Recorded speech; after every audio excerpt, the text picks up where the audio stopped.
Assalamualaikum warahmatullahi wabarakatuh. Kami dari kelompok 5 yang terdiri dari Perkenalkan, nama saya Aisyah, stambuk A221-21012. nama saya Delia Putri, stambuk A221-21111. Nama saya Uzainur Rahma, stambuk A2121064. Perkenalkan, nama saya Alga Patricia Burhanuddin, stambuk A221-21137. Pada video kali ini, kami akan menjelaskan tentang perkembangan pendidikan di kawasan Asia Tenggara. Sebelum membandingkan sistem pendidikan, kami akan mendeskripsikan terlebih dahulu pendidikan di negara masing-masing. Nah, yang pertama itu ada pendidikan umum, yaitu memprioritaskan perluasan pengetahuan umum dan perbaikan keterampilan siswa. Spesialisasi pendidikan dibutuhkan di kelas 12. Nah, yang kedua itu pendidikan faksional, yaitu mempersiapkan siswa dalam mempersiapkan sejumlah keterampilan faksional yang dibutuhkan para pekerja. Nah, yang ketiga itu pendidikan berkebutuhan khusus, merupakan memberikan keterampilan dan kemampuan penting bagi siswa dengan keterbatasan fisik dan mental. Nah, yang keempat itu ada pendidikan kedinasan, yaitu bertujuan meningkatkan kemampuan yang dibutuhkan sebagai persiapan calon pegawai negeri sipil departemen, pemerintahan, dan non-departemen. Nah, yang kelima itu ada pendidikan agama, yaitu mempersiapkan siswa untuk berperan yang menuntut pengetahuan khusus tentang agama dan pelajaran yang terkait. Nah, yang keenam itu ada pendidikan yang berorientasi akademik, berfokus pada perbaikan penguasa sains. Nah, yang ketujuh itu ada pendidikan profesional, yaitu mempersiapkan siswa untuk menguasai pekerjaan yang berkaitan dengan pengetahuan dan keterampilan. Nah, yang di bagian B ini ada pendidikan di Malaysia. Pendidikan dasar di Malaysia yaitu berlangsung selama 6 tahun. Pendidikan 4 tersebut ditunjukkan untuk memberikan pendidikan dasar bagi siswa agar menguasai kompetensi membaca, menulis, dan aritmatik. Pada akhir tahun ajaran siswa, sekolah akan diuji yang disebut dengan ujian. Penilaian sekolah rendah, the Preparing School Assessment Test. Pendidikan sekolah menengah adalah kelanjutan dari level pendidikan dasar. Pendidikan menengah dibagi ke dalam 3 level utama, yaitu lower secondary level, terus upper secondary level, dan level pra-university lower secondary education. Di Malaysia mempersiapkan siswa untuk mengembangkan keterampilan yang dibutuhkan di dalam kehidupan dan dapat menjadi warga negara yang berguna bagi negara. Pemilihan siswa dan jurusan akademik pada upper secondary level akan ditentukan oleh Kementerian Pendidikan. Pada akhir masa pendidikan 2 tahun, di pendidikan upper education, siswa akan diuji oleh ujian nasional yang wajib. Pada program pendidikan pra-university diklasifikasikan ke dalam 2 kelompok, yaitu level dan program studi matrikulasi. Untuk program studi A level, jurusan pendidikannya adalah kesenian, sains, dan teknik. Program studi matrikulasi yang diatur calon mahasiswa pada universitas lokal merupakan program dasar akademik 1 tahun dimonitor oleh universitas tuan rumah dan pembelajaran dilaksanakan di masing-masing sekolah negeri atau swasta. Pendidikan di Singapura. Sistem pendidikan di Singapura. Sistem pendidikan di Singapura didasarkan pada pemikiran bahwa setiap siswa memiliki bakat dan minat yang unik. Singapura memakai pendekatan yang fleksibel untuk membantu perkembangan potensi para siswa. Sistem pendidikan di Singapura ini terdiri dari 4 lembaga utama, yakni yang pertama pemerintah, yaitu sekolah yang didanai pemerintah dan independen untuk tingkat sekolah dasar dan menengah. Kedua, universitas lokal, pendidikan politeknik dan lembaga teknik untuk pasca pendidikan tingkat menengah. Kemudian yang ketiga, sekolah swasta untuk pendidikan tingkat dasar dan menengah. Kemudian yang terakhir ialah sekolah dengan sistem dari luar negeri dan sekolah asing atau internasional. Keunggulan sistem pendidikan di Singapura ini terletak pada kebijakan dua bahasa, yaitu bahasa Inggris, Melayu, Mandarin, dan juga Tamil. Dan kurikulumnya yang lengkap, di mana inovasi dan semangat kewirausahaan menjadi hal yang sangat diutamakan. Para individu menunjukkan bakat-bakat yang berkaitan satu sama lain dan kemampuan untuk bertahan dalam lingkungan yang penuh dengan persaingan. Dipersiapkan untuk sebuah masa depan yang lebih cerah. Kurikulum pada sekolah lanjutan di Singapura dikenal di seluruh dunia atas kemampuannya untuk mengembangkan siswa melalui pemikiran yang kritis dan keterampilan intelektual. Metode Singapura memiliki metode pembelajaran bertaraf internasional, infrastruktur pendidikan canggih, serta atmosfer belajar nyaman di tengah keharmonisan multibudaya masyarakatnya. Para peserta didik di Singapura juga dipersiapkan secara dini menjadi warga global yang berdaya saing tinggi. Pendidikan di Thailand. Sistem pendidikan di Thailand terbagi menjadi 3, yaitu pendidikan formal, pendidikan non-formal, dan pendidikan informal. Untuk sistem pendidikan formal terdiri dari pendidikan dasar dan pendidikan tinggi, sedangkan sistem pendidikan non-formal terdiri dari program sertifikat kejuruan, program short course sekolah kejuruan, dan interest group program. Wajib belajar di Thailand lebih menekankan wajib belajar 12 tahun. Artinya bahwa usia sekolah menjadi perhatian bagi pemerintah di Thailand dengan rincian grade sebagai berikut.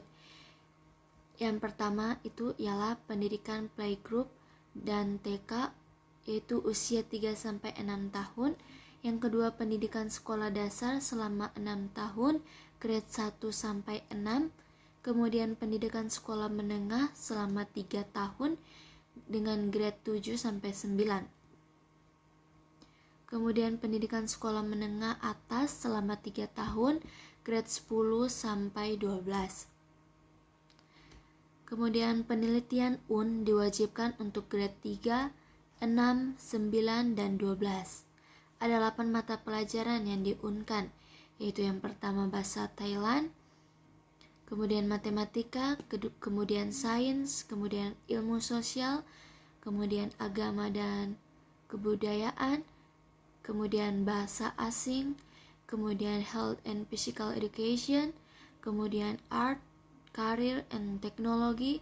Sedangkan siswa dari grade 1, 2, 4, 5, 7, 8, 10, dan terakhir 11 mengikuti ujian kelas dari sekolah masing-masing yang mengacu dari Office of Academic Affairs Kementerian Pendidikan Thailand secara serentak.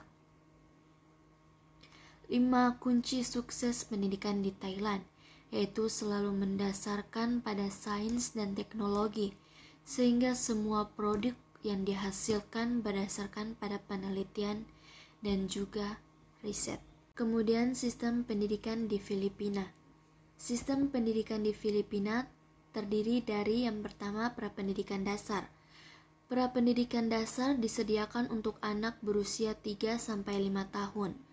Program yang ditawarkan beragam seperti Nursey atau pendidikan anak usia dini untuk anak usia 3-4 tahun, kindergarten atau TK untuk usia 4-5 tahun, dan sekolah persiapan SD untuk usia 5-6 tahun.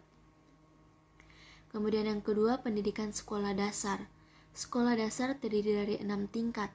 Beberapa sekolah menambahkan tingkat tambahan, yaitu tingkat ke-7. Yang ketiga, sekolah publik. Mata pelajaran inti, yaitu meliputi matematika, ilmu pengetahuan, bahasa Inggris, bahasa Filipina, dan makabayan, atau ilmu sosial, pendidikan kehidupan, dan nilai-nilai. Kemudian yang keempat, sekolah swasta, 11 mata pelajaran, yaitu meliputi matematika, bahasa Inggris, sains, ilmu sosial, komputer dasar, bahasa Filipina, musik, seni dan teknologi, ekonomi kerumahan, kesehatan, pendidikan jasmani. Di sekolah Katolik diberikan materi pendidikan agama atau kehidupan umat Kristen. Pada sekolah internasional dan sekolah Cina diberikan mata pelajaran tambahan berupa bahasa dan budaya. Kemudian yang kelima, pendidikan menengah. Pendidikan sekolah menengah di Filipina disediakan secara gratis di sekolah-sekolah umum. Ditunjukkan kepada siswa-siswi berusia 12-16. Kemudian yang keenam, pendidikan teknik atau kejuruan.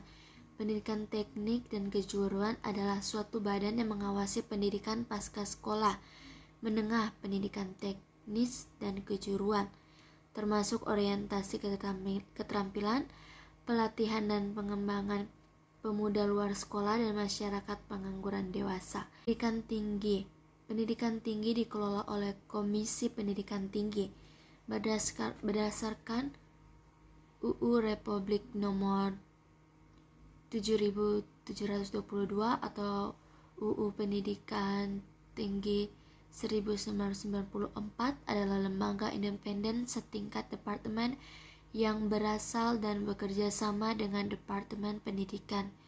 Sistem pendidikan di Brunei Darussalam. Sistem pendidikan di Brunei Darussalam memiliki banyak kesamaan dengan negara-negara Commonwealth lainnya, seperti Inggris, Malaysia, dan juga Singapura. Sistem ini menggunakan pola A7322 sesuai dengan lama masa studi di masing-masing tingkat pendidikannya. Jadi maksudnya yaitu 3 tahun di masa sekolah dasar, 3 tahun di masa sekolah menengah pertama, 2 tahun di masa sekolah menengah atas, dan 2 tahun di masa pra-universitas. Sistem pendidikan di Vietnam. Saat ini, sistem pendidikan Vietnam itu dipengaruhi oleh sistem pendidikan Prancis. Mereka telah menerapkan sistem ini, yaitu jenjang pendidikan, kurikulum 13, dan juga pendidikan reguler dan non-reguler. Di Vietnam sendiri, tingkatan pendidikan yaitu ada 4. Yang pertama, tingkatan sekolah dasar. Pada tingkatan ini, itu selama 5 tahun. Pada tingkatan ini juga anak-anak di Vietnam yang sudah berusia 6 tahun wajib masuk sekolah dasar dan biayanya itu ditanggung oleh pemerintah. Yang kedua yaitu sekolah menengah pertama. Pada tingkatan ini selama 4 tahun. Pada masa akhir studi, mereka harus menempuh ujian nasional untuk melanjutkan ke tingkat sekolah menengah atas. Yang ketiga yaitu sekolah menengah atas. Pada tingkatan ini ditempuh selama 3 tahun dan juga pada masa akhir studi pada tingkatan tersebut akan ada ujian akhir. Yang tidak lulus tersebut tidak akan bisa melanjutkan ke jenjang selanjutnya. Jenjang selanjutnya yaitu perguruan tinggi. Pada perguruan tinggi ini ditempuh selama 4 tahun. Dan mereka diberikan 3 pilihan pada tingkat universitas. Sistem pendidikan di Laos memiliki 5 tingkatan. Tingkatan pertama yaitu masa prasekolah atau penitipan bayi atau tadika mesra. Selanjutnya yaitu masa sekolah dasar.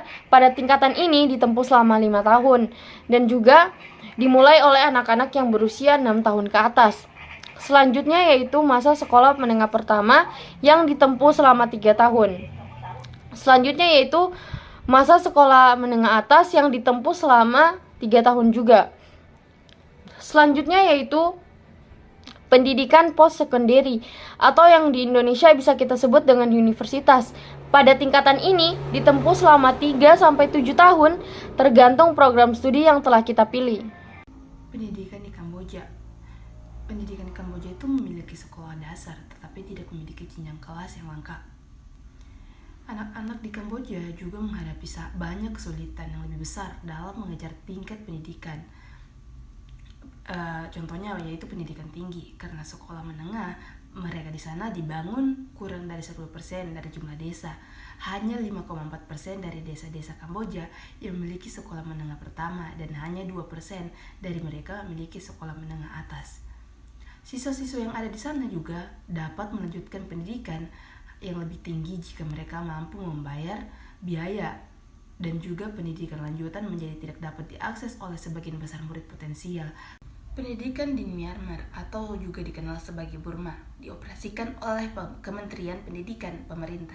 Universitas dan lembaga profesional dari Burma Atas dan Burma Bawah dijalankan oleh dua entitas terpisah, Departemen Pendidikan atau Burma Bawah dan Burma Atas, yang kantor pusatnya masing-masing berada di Yangon dan Mandalay.